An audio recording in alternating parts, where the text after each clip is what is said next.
Hello again! Today we're going to continue talking about linear models. Welcome!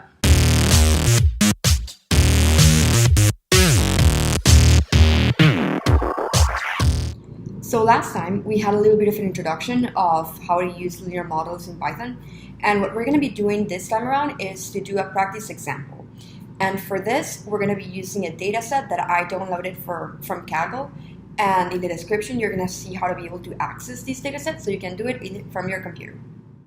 Okay, so here's where we left it last time. And we have our Python notebook, and we have put import pandas as PD and import us. The purpose of importing us is just to kind of like change the working directory, and we're gonna do us dot. And I thought it would be fun to show you a little trick on how to find the path for any of your files faster. So our file is gonna be this one, that is miles per gallon exercise 2 CSV, which is the dataset I downloaded from Kaggle. I'm gonna try and show you what page I downloaded from. Here it is. So it's predict the miles per gallon on a highway, and it's part of datasets. I just clicked here, download, and it's basically this Excel file that I saved as CSV. And we can get started. Perfect. So we're gonna open the terminal in order to get our path faster. I like this one better. No, actually, no, I don't. I like this one better. I don't know why.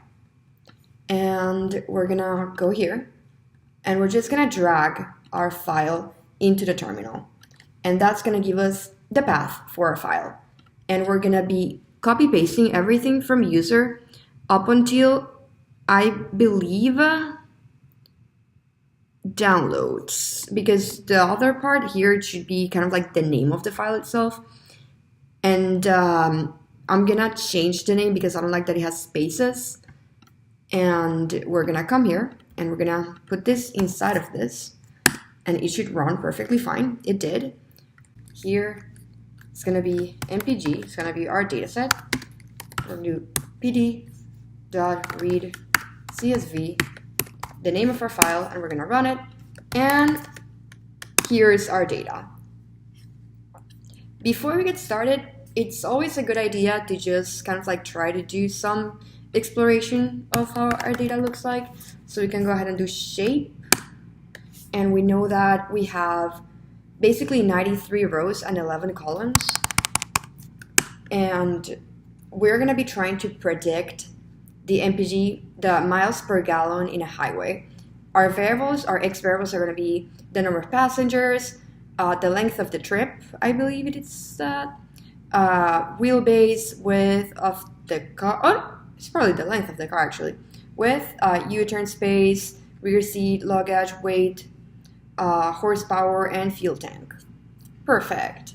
Okay, so our next step is going to be to do mpg.describe, and this is going to give us the count, the average, the standard deviation, minimum, maximum, and it's going to give us the values for the 25th percentile, 50th percentile, 75th percentile for all of our variables. After this, I think it would be nice to look at a correlation matrix, and that's what we did here. So we have our correlation matrix. We can see that the diagonal here, of course, is 1, because correlation with itself is always going to be 1. And we see, in order to make this more appealing to the eye, I have the code here for two ways in which you can do a correlation matrix heat map.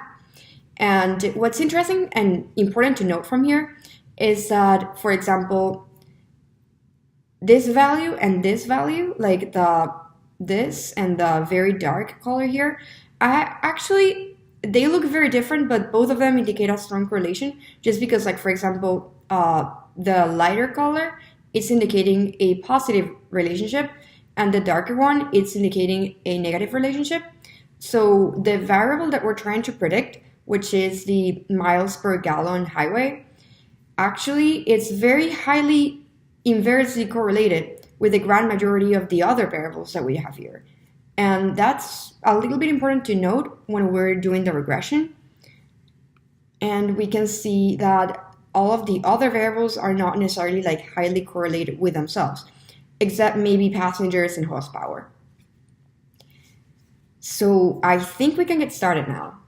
Or actually, I was thinking to do a for loop for each of the different variables in which we're going to be plotting the kind of like a scatter plot to see the distribution of the values. And that's what's going to be happening in the next video. After that, we're going to be tackling the regression itself, and we're going to start including things like explain the difference between logistic regression, ridge regression, etc. And it's going to get pretty interesting.